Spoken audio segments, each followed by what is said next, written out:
जय हिंद बच्चों, स्वागत है आपका आज क्लास में। और आज हम लोग सीखने वाले हैं केमिकल इक्वेशन को बैलेंस करना, वो भी एक बहुत ही आसान ट्रिक से। और ये मेथड हमारा है अलजेब्रिक मेथड।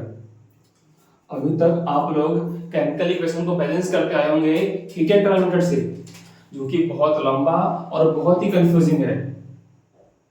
आप उसे करते करते बहुत समय हो जाता होगा।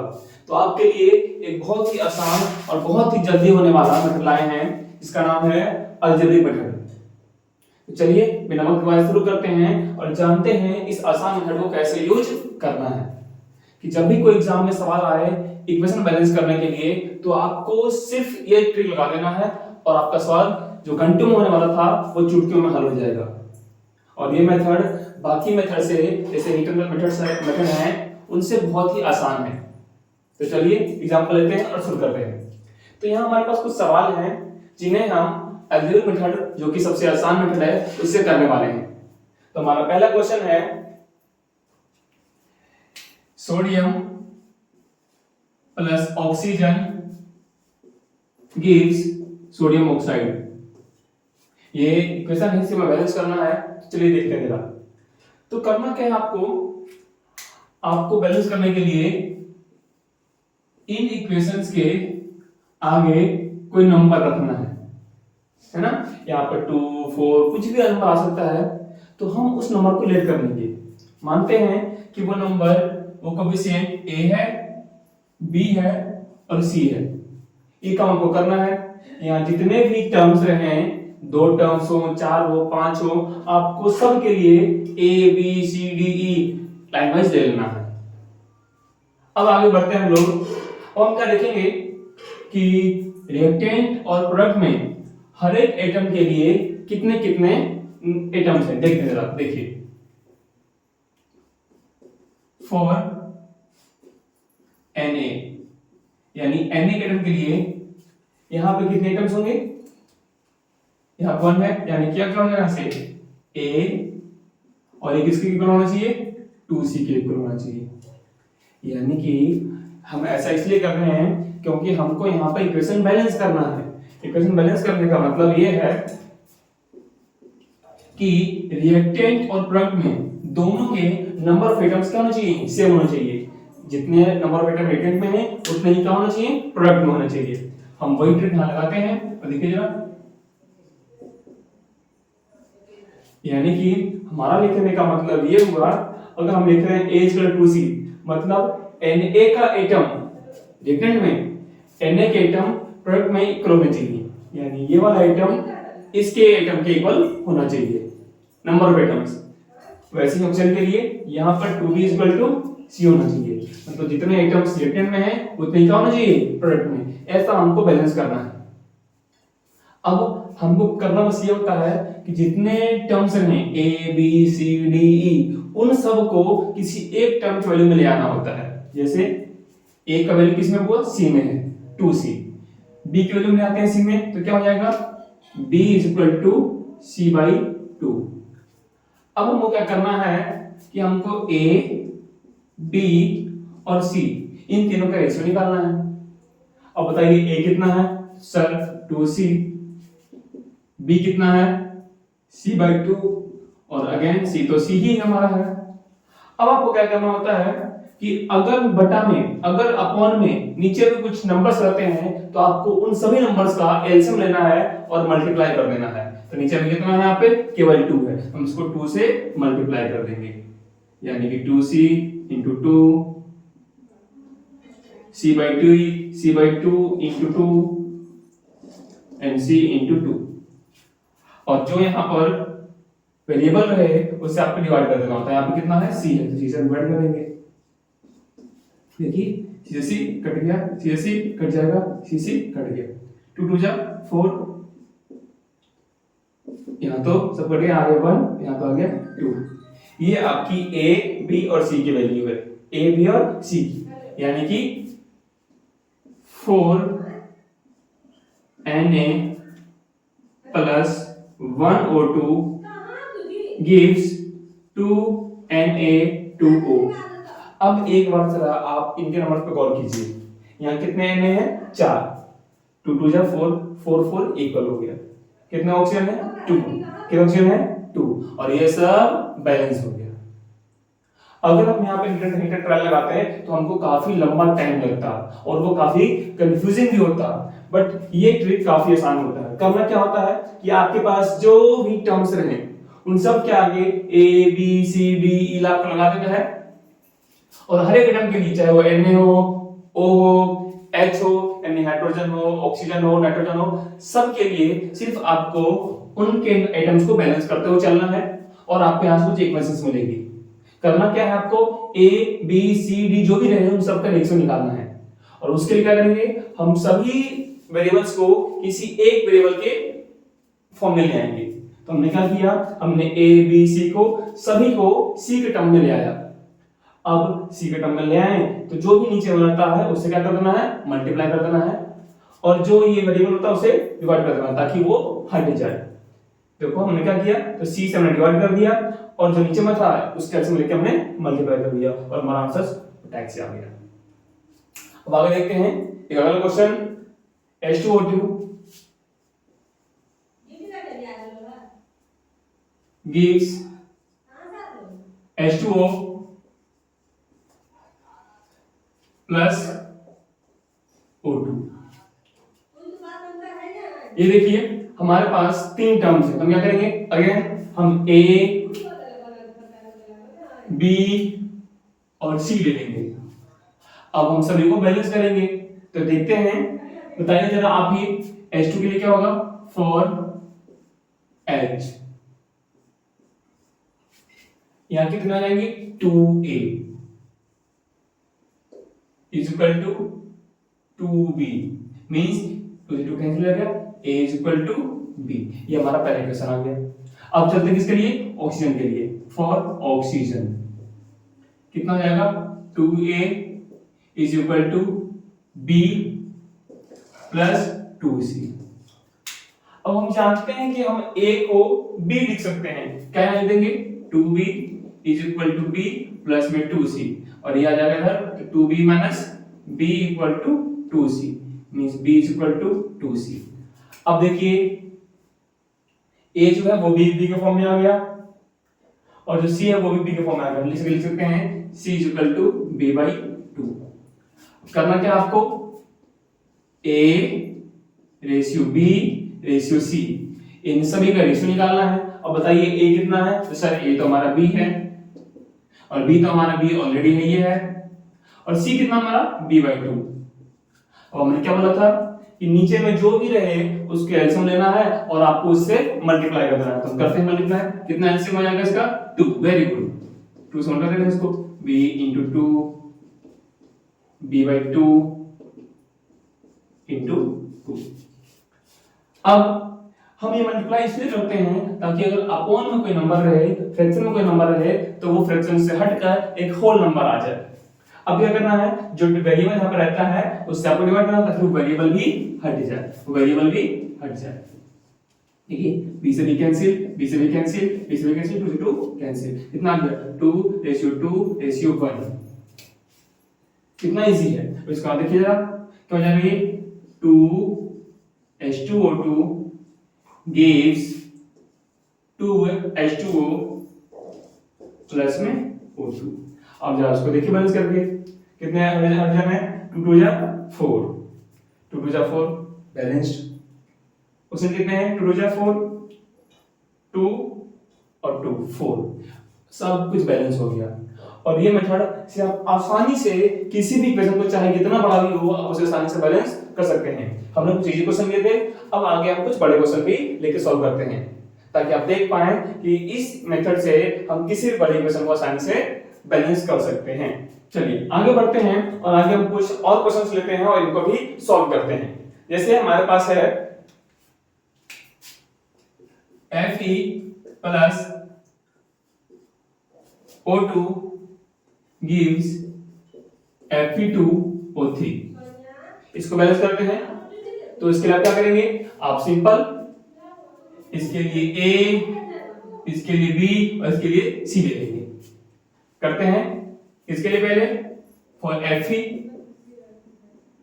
कितना हो जाएगा, A equal to 2C। Very good. अब ऑक्सीजन के लिए कितना जाएगा 2B इक्वल टू 3C। तो क्या जाएगा B इक्वल टू 3/2C। अब क्या करना है, अब हमारे पास A और B C जितने भी हैं सबको हमने C के टर्म में चेंज कर दिया है। तो अब एक नोटेशन कर लेंगे A ratio B ratio C। A कितना है 2C, B कितना है 3/2C एंड C कितना C है। क्या करना है आपको, इससे नीचे में जितना भी रहे उसका एलसीएम लेना है और आपको उससे मल्टीप्लाई करना है। नीचे में कितना है 2 है, 2 से मल्टीप्लाई कर देंगे 2C into 2 3C/2 into 2 and C into 2। अब जो वेरिएबल इस इक्वेशन में वेरिएबल है C, उसको हटाने के लिए हम इसको C से डिवाइड भी कर देंगे ताकि वेरिएबल हट जाए। देखिए 2 2 जा 4 3 and 2। आपका आंसर आ चुका है 4 3 2। देखते हैं 4Fe plus 3O2 gives 2Fe2O3। 4Fe 2 2 जा 4Fe 3 2 जा 6O 3 2 जा 6O सब balance.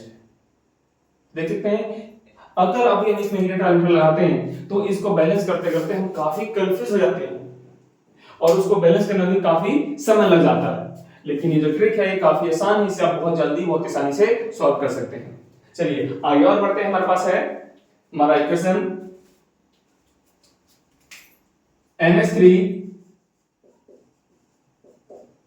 Plus copper oxide gives copper plus nitrogen plus water. अब देखिए ये क्वेश्चन पहले के मुकाबले थोड़ा सा बड़ा है, इसको आप सॉल्व करना शुरू करते हैं। कैसे करेंगे, तो आपको simple A B C D इनके कोएफिशिएंट मान लेने हैं। ये ए, ये बी, ये सी, ये डी और ये ई। इसको हमने अलग अलग लिखा है ब्लैक में ताकि आपको इसमें और इसमें अंतर पता चले कि इनमें डिफरेंस है। ये ए है, बी है, सी, डी और ई, ये हमारे नंबर्स जो यहाँ पे लगने वाले हैं वो नंबर्स हैं। अब क्या करेंगे, हम इनको बैलेंस करते हुए चलते हैं आगे, देखते हैं कैसे। देखिए फॉर नाइट्रोजन क्या होगा sir, A is equal to 2D। कोई दिक्कत, आगे बढ़ते हैं। For H 3A is equal to 2E।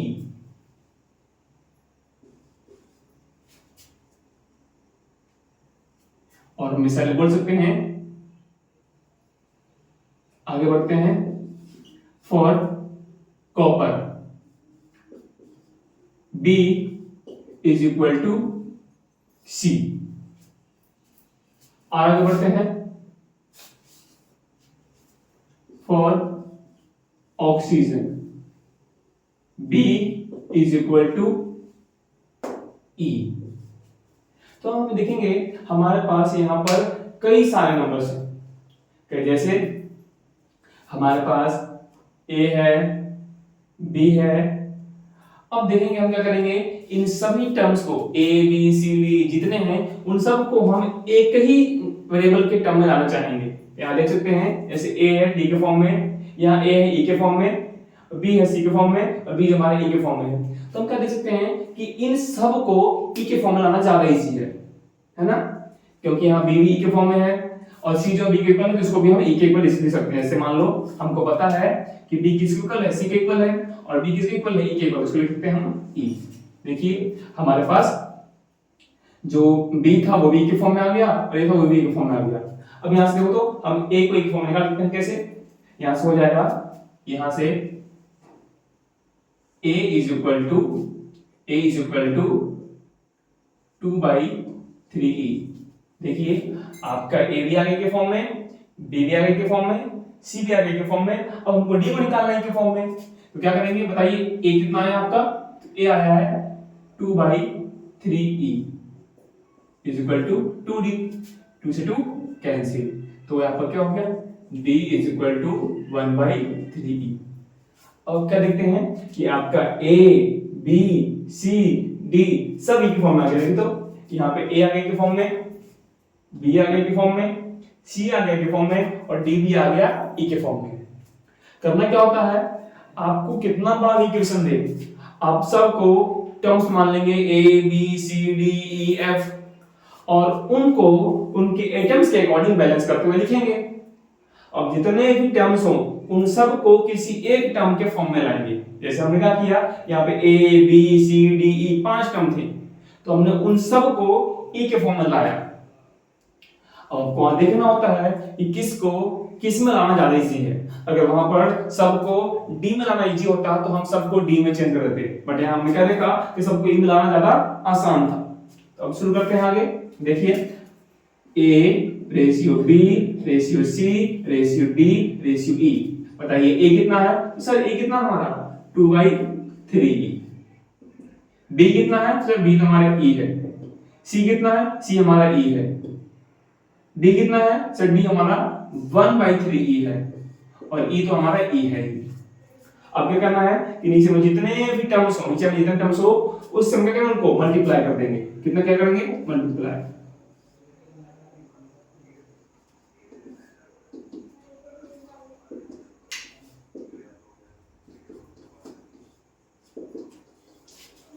क्या करना होता है आपको कि फ्रैक्शन में जितने भी नंबर्स हों उन सब का एलसीएम लेके आपको मल्टीप्लाई कर देना होता है ताकि वो नंबर फ्रैक्शन से हट के एक होल नंबर बन जाए। तो हमने क्या किया, 3 का कितना रहेगा 3, हमने इसको 3 से मल्टीप्लाई कर दिया।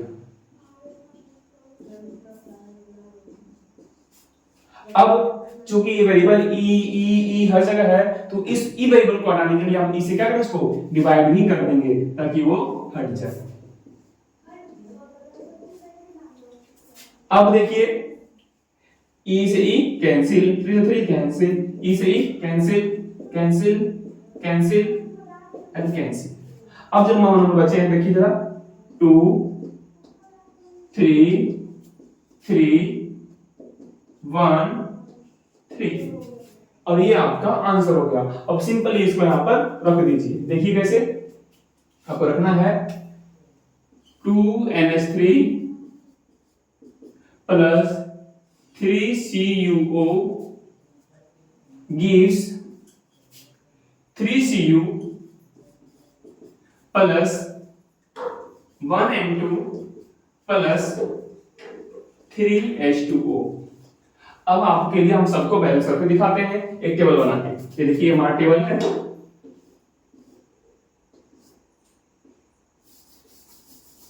हम एक टेबल बनाते हैं ताकि हम उन सब को आसानी से देख पाएं कि क्या ये बैलेंस हुआ है या नहीं। देखिए यहां हम लिखेंगे अपने एटम्स को। कौन कौन एटम्स हैं, यहाँ पे नाइट्रोजन है, हाइड्रोजन है, कॉपर है और ऑक्सीजन है। यहां देखिए हम उनके नेगेटिव नंबर्स को और लिखेंगे प्रोटॉन नंबर्स को। अब देखिए यहां पर कितने नाइट्रोजन है, देखने में 2 और यहां कितने हैं 2। अब देखते हैं ब्रदर को 3 2 जा 6, 3 2 जा 6। अब देखते हैं ऑक्सीजन को, कॉपर को।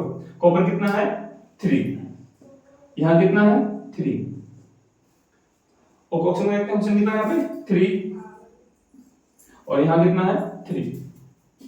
अब आप देख पा रहे हैं कि ये भी बैलेंस्ड है, ये भी बैलेंस्ड है, ये भी बैलेंस्ड है और ये भी बैलेंस्ड है।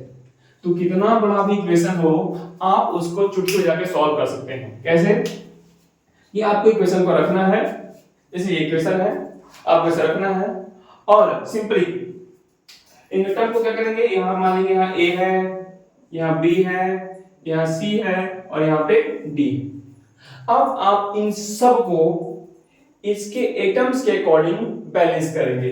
अब देखते हैं इसके Na के लिए देखते हैं। फॉर Na क्या होगा, A इक्वल टू 2C। अब देखते हैं O के लिए, A plus 4B is equal to 4C plus D। अब देखते हैं H को, A plus 2b is equal to 2d। अब देखते हैं s को। s कितना है? b is equal to c। अब आपके पास सारे टर्म्स के Na के लिए आ चुका है, ऑक्सीजन के लिए आ चुका है, हाइड्रोजन के लिए आ चुका है, सल्फर के लिए। अब करना है क्या आपको कि इन सबको A B C D को सबको किसी एक टर्म के में चेंज कर देना है। जैसे हम यहाँ देख पा रहे हैं कि हमारे A भी C में है, B भी C में है, तो हम चाहेंगे कि हम D को ही C के फॉर्म में ले आए, क्योंकि ज्यादा इजी लग रहा है। तो देखिए यहाँ से हमको A का वैल्यू मिल गया, A कितना है यहाँ पे 2C, यहाँ B कितना है सिंपली C। तो हम इस इक्वेशन से हम D को भी C में चेंज कर देंगे। कैसे? ये देखिए जरा आप लोग, यहाँ देखिए A कितना है सर 2C, B कितना है sir C is equal to 2D, 2C and C 3C is equal to 2D। तो D कितना जाएगा यहाँ से 3/2C। अब क्या करना है आपको A ratio B ratio C ratio D निकालना है। A कितना है 2C, B कितना है C कितना है C और D कितना है 3/2C। इसे आप आगे सॉल्व करके कमेंट बॉक्स में डालेंगे।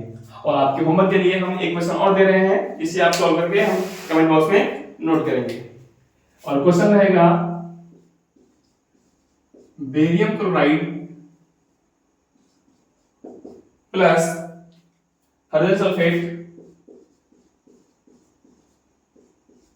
gives barium sulphate plus HCl। आपको इस इक्वेशन को बैलेंस करना है और कमेंट बॉक्स में A B C D की वैल्यू बतानी है।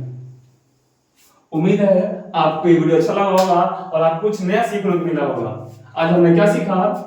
इक्वेशन बैलेंस करना, वो भी एक नए तरीके से, जिसका नाम है अलजेब्रिक मेथड। और ये मेथड क्या करता है? आपके हिलेट्रॉन मेथड को रिप्लेस करता है, जो कि बहुत कंफ्यूजिंग और काफी लंबा था। उसमें आपको बहुत टाइम और बहुत कंफ्यूजन लगता होगा, जबकि ये मेथड चुटकियों में बजा के कितने बड़े इक्वेशन को भी सॉल्व कर सकता है। बस करना क्या होता है, इक्वेशन के लिए आपको A B C D जितने टर्म्स रहे हैं उन सबको लिख देना है और उनके एटम्स के अकॉर्डिंग उसको बैलेंस करना है और सभी A B C D जो कोएफिशिएंट हैं उनको किसी एक टर्म में ले आना है और आगे सॉल्व कर देना है और आपका आंसर आ गया। तो आपके होमवर्क में 2 क्वेश्चन है, एक ये क्वेश्चन रहा और इसको कंप्लीट करना है। तब तक के लिए धन्यवाद। जय हिंद, जय भारत। Thank you.